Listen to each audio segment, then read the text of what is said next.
उत्तर प्रदेशातील कासगंज जिल्ह्यात एक मोठा रस्ता अपघात झालाय। सकाळी 10 वाजण्याच्या सुमारास पटियाली दरियागंज रस्त्यावर भाविकांनी भरलेली ट्रॅक्टर ट्रॉली नियंत्रणाबाहेर जाऊन तलावात पडली।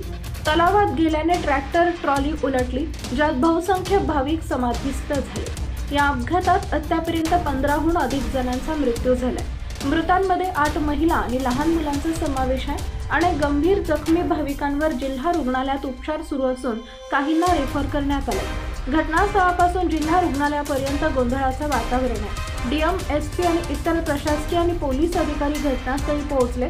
मदत आणि बचाव कार्य सुरू आहे। कुटुंबात खळबळ उडाली आहे। मृतांमध्ये एकाच कुटुंबातील अनेकांचा समावेश आहे। प्रशासनाने आतापर्यंत 15 जणांच्या मृत्यूला दुजोरा दिलाय। सीएमओ डॉक्टर राजीव अग्रवाल यांनी सांगितलंय की पटियालीच्या सीएचसी मध्ये 7 मुले आणि 8 महिलांना मृत घोषित करण्यात आलं आहे। रुग्णवाहिकेने जिल्हा रुग्णालयात आणलेल्या इतर जखमींच्या चाचण्या सुरू आहेत। मृतांचा आकडा वाढण्याची शक्यता आहे। परिस्थिती अधिक गंभीर आहे।